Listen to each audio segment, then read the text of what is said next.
사무엘하 20장 말씀입니다. 마침 거기에 1절에 보면 마침 거기에 불량배 하나가 있으니 그의 이름은 세바인데 베냐민 사람 비그리의 아들이었더라. 그가 나팔을 불며 이르되 우리는 다윗과 나눌 분깃이 없으며 이새의 아들에게 받을 유산이 우리에게 없도다. 이스라엘아 각각 장막으로 돌아가라 하매 그랬습니다. 겨우 이제 압살롬의 반역을 물리치고 다윗이 예루살렘으로 항공을 했는데 그때 또 반역자가 또 일어났다는 것입니다. 불량배 하나라고 표현되어 있는 이 베냐민 사람 세바가 일어났다는 것입니다. 베냐민 지파는 사울 왕이 속했던 지파입니다. 그러니까 사울 왕을 지지했던 사람들을 또 모아가지고 반역을 일으켰다라고 하는 것입니다. 2절에 보면요, 이에 온 이스라엘 사람들이 다윗 따르기를 그치고, 그러니까는 압살롬을 따랐던 사람들, 사울 왕을 따랐던 사람들, 이런 사람들이 다윗을 따르려고 그렇게 또 하다가는 멈춰버렸다는 것이. 멈추고 그치고 이 여론이라는 게 금방 이리 갔다 저리 갔다 지금 하고 있지 않습니까? 압살롬이 살아있을 때는 압살롬 편들어가지고 압살롬 왕이 되었다 그렇게 하더니 압살롬 딱 죽으니까 바로 또 이 이스라엘 사람들이 그냥 다윗에게 우리가 기름 부어 세웠지 않습니까? 하면서 다윗 편을 든 것 같았는데 또 이 세바라는 사람이 일어나니까 금방 다윗 쫓기를 그치고 세바 편을 들더라라고 하는 것입니다. 그래서 비그리 아들 세바를 따르나 그러나 유다 사람들은 그들의 왕과 합하여 요단에서 예루살렘까지 따르니라. 근데 유다 지파는 끝까지 이제는 다윗을 예루살렘까지 모셔 들어왔다라고 하는 것입니다. 3절입니다. 다윗이 예루살렘 본궁에 이르러 전에 머물러 왕궁을 지키게 한 후 후궁 10명을 잡아 별실에 가두고 먹을 것만 주고 그들에게 관계하지 아니하니 그들이 죽는 날까지 갇혀서 생과부로 지내니라. 이 후궁 10명을 다윗이 피난 갈 때에 궁궐에 놔두고 갔습니다. 지키라 이렇게 하고 갔는데 압살롬이 지붕에서 이 후궁을 취하고 그러면서 자기가 이제 왕 된 것을 백성들에게 다 이렇게 보여줬습니다. 그런 피해를 당했는데 그 후궁들을 별실에 가두고 평생 생각으로 지내게 했다라고 하는 것입니다. 어떻게 보면 이 후궁들은 굉장히 큰 피해자들이라고 지금 볼 수가 있습니다. 책임은 다윗에게 있는데 다윗이 남겨놓고 갔는데 이제 그런 어려움은 지금 이 후궁들이 당하고 있습니다.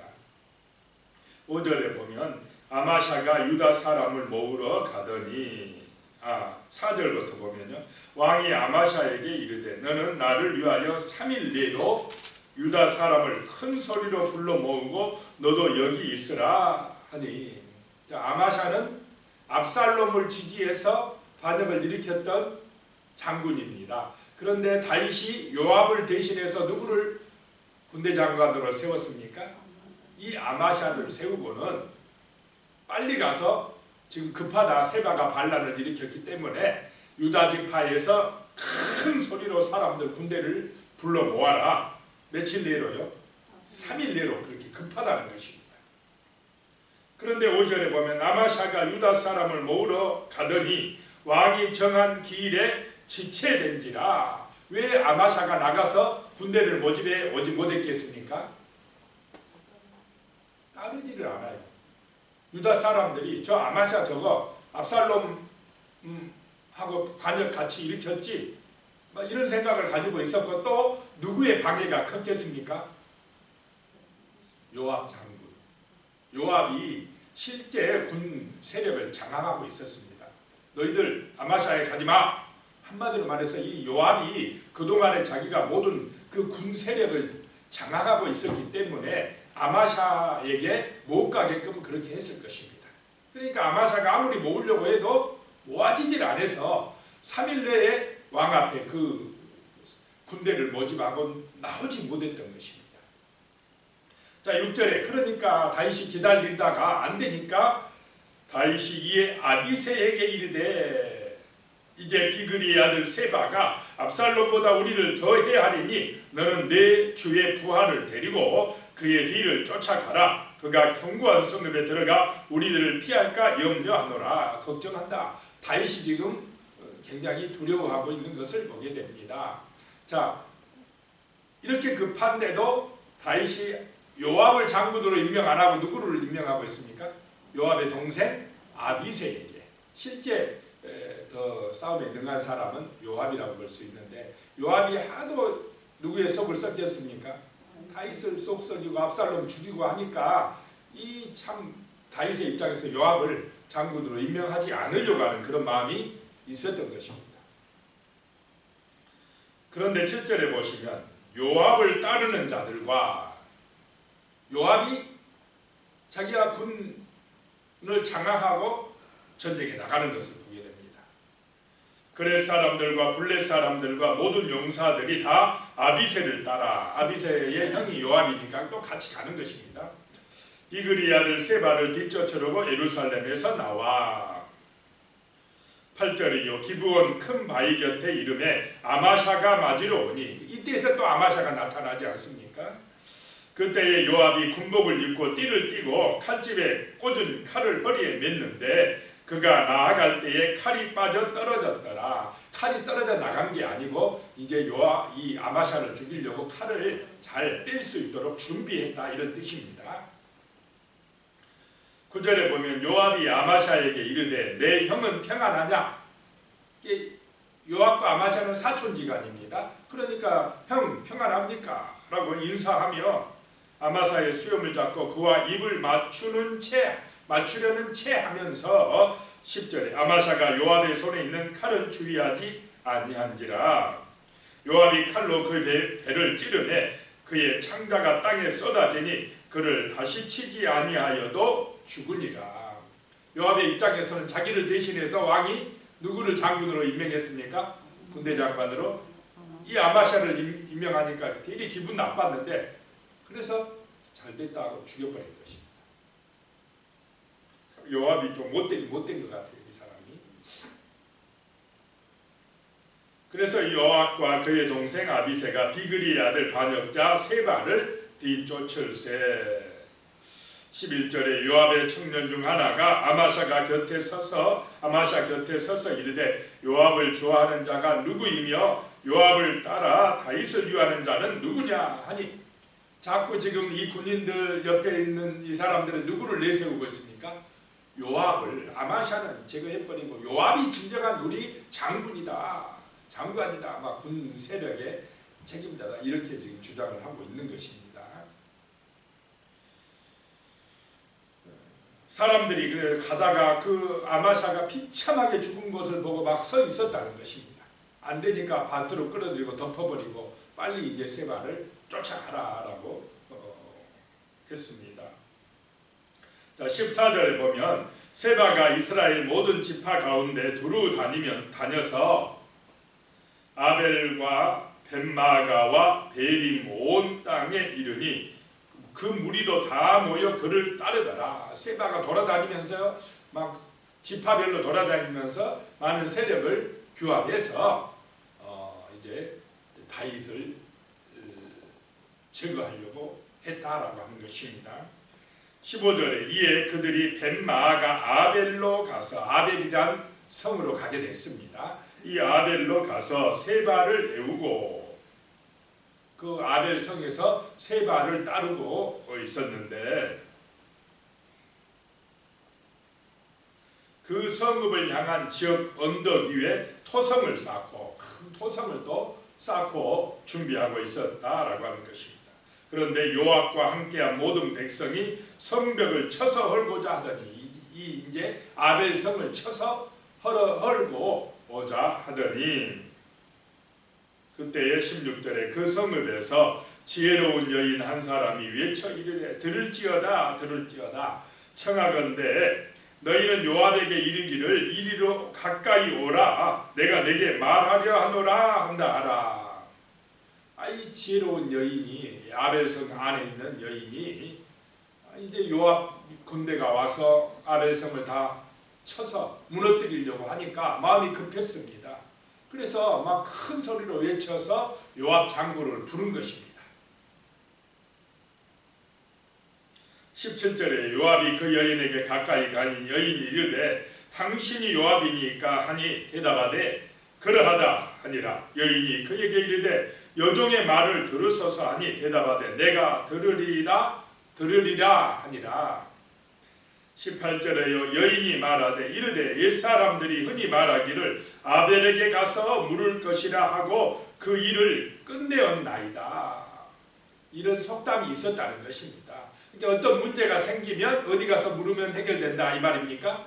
아벨성에 가면 해결된다. 그만큼 이 아벨성은 지혜로운 사람이 많았고 또 하나님의 말씀대로 그렇게 판결을 하는 곳이었다라고 소문이 났는데 그런 속담도 있는데 어찌하여서 이런 우리 아벨성을 멸망시키려고 지금 이렇게 공격합니까? 라고 하는 뜻입니다. 19절에요 나는 이스라엘의 화평하고 충성된 자 중 하나이거늘 당신이 이스라엘 가운데서 어머니 같은 성을 멸하고자 하시는도다. 어찌하여 당신이 여호와의 기업을 삼키고자 하시나이까 하니. 이 지혜로운 여인이 생각할 때 요압 군대가 금방 이 아벨성을 무너뜨리고 들어올 것 같았습니다. 만약에 그 군대가 들어와서 아벨성을 치게 되면 어떻게 되겠습니까? 이 요압 장군은 정말 잔인합니다. 아마 아벨성에 있는 사람들을 다 죽여버릴 것 같은 생각이 이 여인의 마음속에 들었습니다. 판세가 그렇게 지금 진행되고 있었습니다. 그러니까 이 지혜로운 여인, 이 현명한 여인이 아벨성을 구하게 된다라고 하는 것입니다. 어머니 같은 성읍, 이 아벨성을 이스라엘의 어머니 같은 성인데 하나님의 기업인데 어찌하여 멸망시키려고 합니까? 라고 지금 요압에게 외친 것입니다. 그러자 20절에 요압이 대답하여 이르되 결단코 그렇지 아니하다. 결단코 그렇지 아니하다. 삼키거나 멸하거나 하려 함이 아니니 21절입니다. 그 일이 그러한 것이 아니라 에브라임 산지 사람 비그리의 아들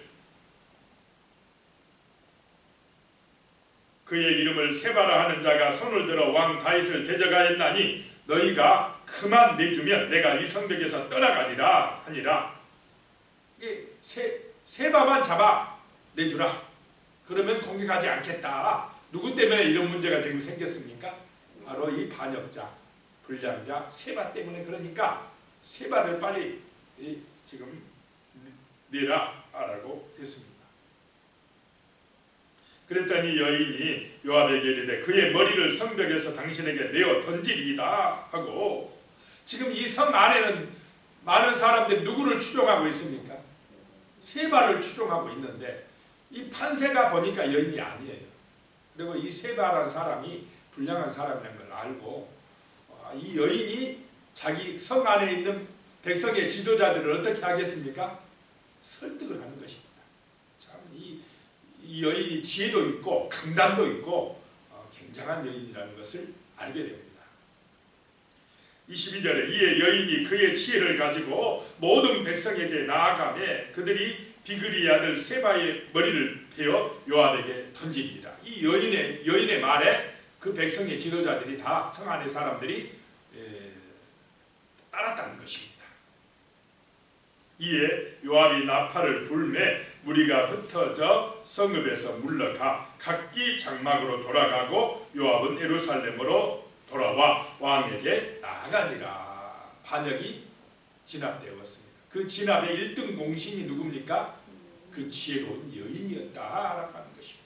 같은 동족끼리 엄청난 전쟁과 살상을 할 뻔했는데 이 여인, 참 지혜로운 이 여인 때문에 세바만 딱 죽이고 끝나버렸습니다. 참 그래서 앞에 후궁들은 참 비참한 그런 모습이었는데 또 여기에 뒤에는 지혜로운 여인을 등장시키고 있습니다. 후궁들은 자기들 힘으로는 어찌할 수 없는 참 비참한 모습인데 그런 모습에 있는 여인을 비교해 놓고 또 뒤에는 굉장히 지혜로운 여인을 띄우면서 어찌 보면 우리 인생이 정말 우리 힘으로는 어찌할 수 없는 연약한 사람들이지만은 하나님께서 그런 우리를 또 이런 은혜를 통해서 구원하는 줄로 믿습니다. 기도드리겠습니다. 하나님 아버지, 정말 하나님의 은혜가 아니면 안 됩니다. 주님, 이 새벽에도 우리에게 은혜를 베풀어 주시옵소서. 정말 하나님의 지혜를 구하고 이 지혜로운 여인처럼 하나님의 말씀에 근거해서 하나님의 능력에 의지해서 이런 어려움을 잘 극복해 나가는 그런 하나님의 사람들이 될 수 있도록 도와주시옵소서. 보이지 않는 하나님의 천군 천사가, 보이지 않는 하나님의 능력의 성이 늘 우리 성도님들을 지켜주시고 도와주시옵소서. 삶의 연장 가운데서 하나님 아버지께서 은혜를 베풀어 주심으로 주님의 능력으로 승리하게 하여 주시며 기도할 때마다 우리 하나님이 응답하여 주시고 함께하여 주시옵소서. 주님 안에서 강건하게 하여 주시며 주님 안에서 형통하게 하여 주시며 주님과 동행하는 평안의 삶, 승리의 삶을 살아갈 수 있도록 복을 내려 주시옵소서. 예수님의 이름으로 기도드리옵나이다. 아멘.